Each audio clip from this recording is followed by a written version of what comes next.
No dia 18 de maio, Araceli Crespo, uma menina de apenas 8 anos, foi violada e violentamente assassinada em Vitória, no Espírito Santo. Em sua memória, no ano de 2000, foi instituído o Dia Nacional de Combate ao Abuso e à Exploração Sexual de Crianças e Adolescentes. Desde então, anualmente, instituições públicas ou privadas realizam ações para conscientizar a sociedade e mobilizar pessoas para combater esse tipo de violência. O Tribunal de Justiça também aderiu à campanha por meio do Núcleo de Depoimento Especial, o NUDEP. E eu estou aqui com duas convidadas, A Iana, que é secretária executiva desse núcleo, e a Cristiane, que é entrevistadora forense. Sejam bem-vindas. Obrigada, Marina. Então vamos começar falando do NUDEP, Qual o papel dele no combate a esse tipo de situação? Bem, o NUDEP, o Núcleo do Depoimento Especial do Tribunal de Justiça do Ceará, ele tem um papel decisivo no pós, digamos assim, após que é feita a denúncia junto à delegacia, ou no Disque 100, que acontece o processo judicial, é que o NUDEP entra, junto com o apoio dos entrevistadores forenses, que é realizando a oitiva dessa criança. Com a Lei 3.431 de 2017, mudou-se a forma de ouvir a criança ou adolescente vítima ou testemunha de violência. Então, antes, se ela era ouvida junto com uma audiência comum, tradicional, em que tinha o juiz, ou a juíza, o advogado, o promotor, todos ali junto na mesma sala, e essa criança muitas vezes era submetida a perguntas inadequadas, constrangedoras, que a violentavam ainda mais. Com a lei, isso mudou completamente. Ela vai para uma sala separada, junto com o entrevistador forense, somente ela e o entrevistador, e os demais operadores do direito acompanham por videoconferência, em tempo real, numa sala separada. Então, isso já promove uma proteção muito boa, e também tanto o magistrado como o próprio entrevistador, ele pode filtrar algumas perguntas, algumas questões que não são adequadas ou adaptá-las para o nível de desenvolvimento dessa criança. E aí, em média, nesse ano, a gente tem conseguido realizar uma média de 150 depoimentos especiais por mês, somando capital e interior. Então, no caso dessas entrevistas, o que pode ser feito e o que não pode ser feito, Cristiane? Bom, a gente segue essas entrevistas através do Protocolo Brasileiro de Entrevista Forense, que é um protocolo validado pelo Conselho Nacional de Justiça, e nós temos 2 momentos com essa criança. Primeiro momento a gente chama de rapó, que é um momento que a gente vai criar um vínculo com essa criança, e também um atendimento à família no mesmo momento. Então a gente vai explicar o que é que vai acontecer, as etapas que ela vai passar, que aquela entrevista vai ser gravada, o abusador ele vai ser retirado da sala, não vai ter contato nem visual. E a gente vai tranquilizando a família, que também fica ansiosa, porque sabe que a criança vai tocar num assunto tão delicado, que traz memória de valência muito negativa. Então a gente faz toda essa preparação e chega o momento realmente do depoimento. E a gente pede que os pais esperem, um pouquinho lá fora, e a gente começa falando como é que vai ser, falando que existem outras pessoas que estão participando também naquele momento, estão em outra sala, em videoconferência, mas ela está sendo ouvida, está sendo gravada em áudio e vídeo. Então ela vai se tranquilizando e a gente aborda assuntos neutros e faz um momento de combinados, do que vai ser falado, aborda assuntos relacionados à família, faz um treino de uma narrativa livre, porque tudo é em cima de uma narrativa livre, é do que ela quer falar, Então, do que ela consegue falar naquele momento. E a gente faz depois, no segundo momento, a gente faz a transição, que é exatamente tocar no assunto. Então, no momento que a gente toca no assunto e a criança dá uma resposta positiva, a gente escuta toda a narrativa sem interrupção e, no final, a gente pergunta se tem mais alguma coisa que ela ache realmente importante contar. E ela dá uma paradinha, muitas vezes ela para, ela pensa e vem uma memória, às vezes vem essa memória e ela conta algo a mais.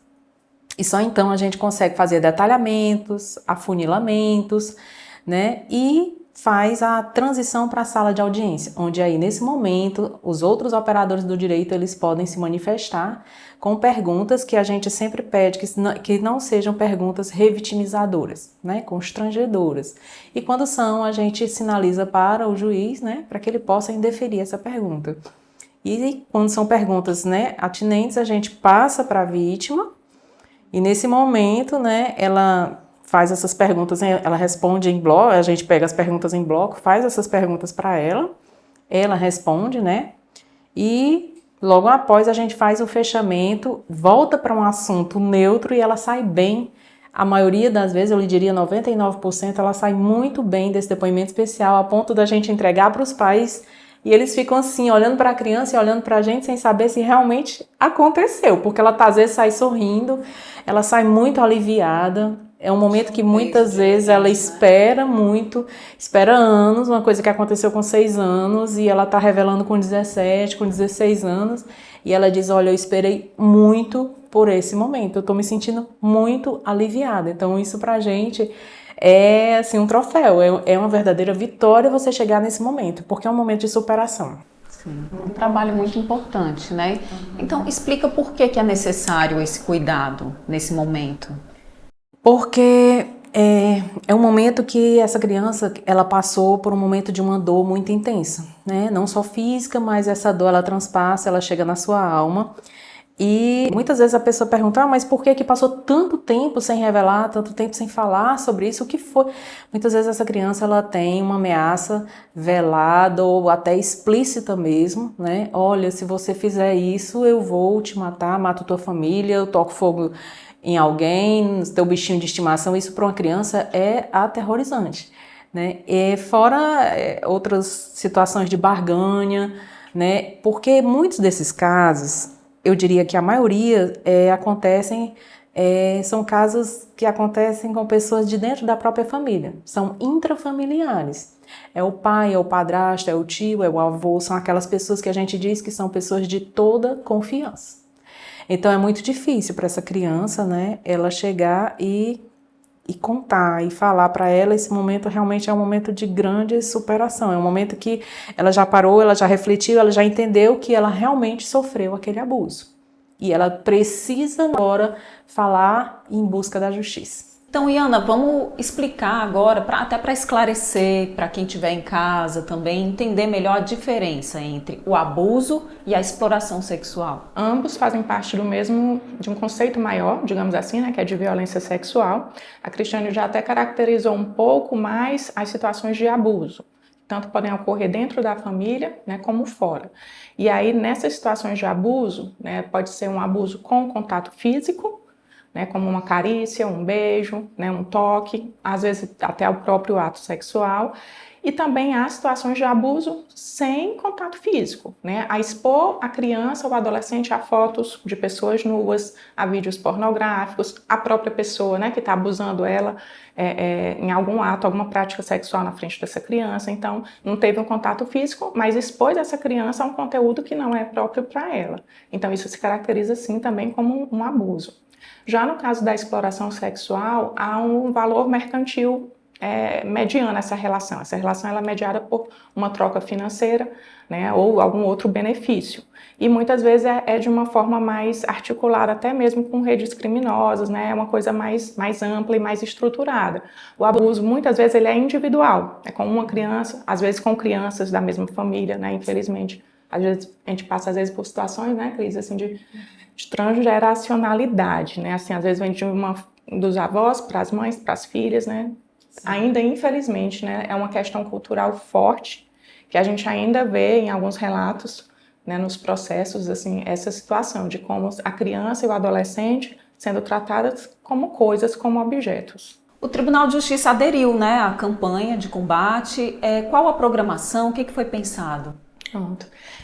Para os próximos dias, né, a gente tem se organizado junto com os outros setores para promover desde o slogan da campanha durante a semana, do próprio dia 18 de maio, nas páginas da intranet e do portal do TJ, né, já é uma forma de chamar a atenção da população e dos servidores, né, uma campanha interna também. nós estamos em articulação com a SMEC, né? Foi um pedido do núcleo e vai ser promovido agora no final deste mês de maio um curso de capacitação de depoimento especial voltado para magistrados e servidores, né? Com 2 professores renomados na área, a nível nacional. E também vamos preparar para junho, né, logo para no início de junho, 10 de junho, um outro evento, esse completamente virtual, um evento mais curto, de em torno de 2 horas, tratando sobre o tema da violência institucional, né, que foi outro termo também trazido pela Lei 13.431, que é quando o agente público, né, por ação ou omissão, acaba provocando uma violência, né, para essa criança e esse adolescente, por um mau atendimento, por uma pergunta revitimizadora, como a Cristiane exemplificou, né? Então é quando nós do poder público, de alguma esfera, acaba também promovendo uma violência. Parceria com a direção do Fórum Clóvis Bevilacqua, mais o Sicredi e a creche escola do Poder Judiciário, a composição de um kit, né, que a gente está chamando de kit do depoimento especial, que vai ser ofertado para 30 entrevistadores que trabalham junto ao NUDEP, para que cada vez que eles possam ir se deslocar para as comarcas, eles já tenham o equipamento mínimo de trabalho para poder atuar. Que equipamento seria? Isso é muito importante, né, Iana? Porque muitas vezes a gente chega em locais, assim, porque realmente a lei é muito nova, a gente teve toda essa questão, é de 2017, né? E a gente teve toda essa questão da pandemia e, assim, é uma adaptação, as comarcas estão se adaptando, né? Os juízes, eles às vezes é a primeira audiência com depoimento especial, então existem muitas dúvidas. E às vezes a gente chega e a gente precisa, assim, a gente pede uma sala com brinquedos, com papéis, com canetas, com jogos simples, tipo de dominó, encaixe, porque isso ajuda a gente a criar o vínculo com essa criança, a brincar junto com essa criança, a desenhar, e eles expressam muito através de desenho, eles gostam de massinha, de giz de cera, então isso ajuda muito na interação, né? E esse kit vai ser acolhedor, né? Sim, e assim, não é uma coisa obrigatória, mas é uma ação que vai trazer realmente um grande retorno para a gente que lida diretamente com essas crianças, com esses adolescentes. Aí você diz, mas o adolescente vai desenhar, aí a gente chega e coloca lá, vamos lá desenhar, todo mundo gosta e tal, não gosta e tal, não sei o que, daqui a pouco já está rabiscando, então assim, é uma coisa que realmente passa a ter uma importância, certo? É muito importante essa questão dos kits. E os juízes, assim, eles estão aderindo muito, sabe? Os promotores.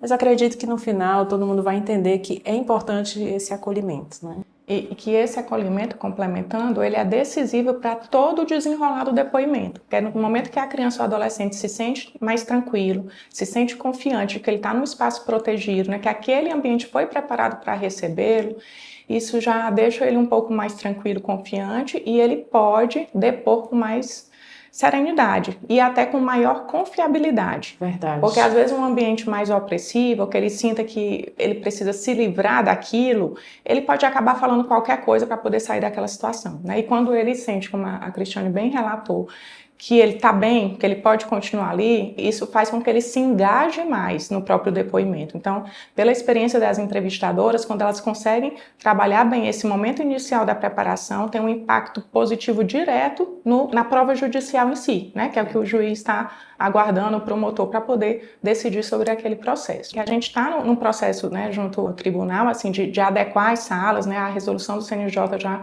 recomenda isso, assim, que toda sala se adapte, que em cada comarca tenha uma unidade do depoimento especial para acolher essa criança e adolescente. Como a Cristiane bem falou, teve a questão da pandemia, se a gente está caminhando, mas ainda tem muito que avançar, né? Mas a gente não deixa de, por isso, fazer o depoimento. Então a gente conversa com os supervisores, conversa com os magistrados, tenta articular para, dentro das possibilidades da comarca, oferecer, né, essa adaptação momentânea. Sim, a gente passa momentos assim bem sensíveis e essa criança relatou para mim: olha, eu tô contando para você o que eu nunca falei para minha mãe. Então, assim, você criar um vínculo tão forte com essa criança em tão pouco tempo, é assim, olha, não tem expressão, assim, de alegria e de felicidade, de um trabalho que a gente tem a ciência que está sendo bem executado. Então, assim, isso é muito importante. Perfeito, muito importante mesmo esse trabalho de vocês. E quem quiser denunciar esse tipo de situação, como faz? Primeiro local, né, assim, que é orientado, recomendado, o conselho tutelar mais próximo, né, da criança. O Disque 100, né, é um número que acolhe a toda denúncia contra, né, violação dos direitos humanos. O 181 também. Aqui na ADESECA, né, particularmente na capital, eles têm um número de WhatsApp, que eu posso dizer que também recebe a denúncia, também recebe foto, vídeo, o que for relacionado à violação, né, contra essa criança e esse adolescente. Não precisa se identificar. Isso. O número do WhatsApp, né, da ADESECA aqui de Fortaleza é 85-DDD 3101-0181. Obrigada, viu, gente, por essa entrevista. É um prazer. Obrigada também, Marina, né? A gente agradece a oportunidade de poder compartilhar um pouco mais desse trabalho tão importante, né, e decisivo para a vida dessas crianças e adolescentes. Obrigada. Até um próximo momento, né? Sim, que a gente possa se encontrar de novo. E vocês que estão nos assistindo, que estão nos acompanhando, nos ouvindo no podcast, no YouTube, continue acompanhando o TJCE nas redes sociais, na @TJCE Oficial. Até o próximo programa.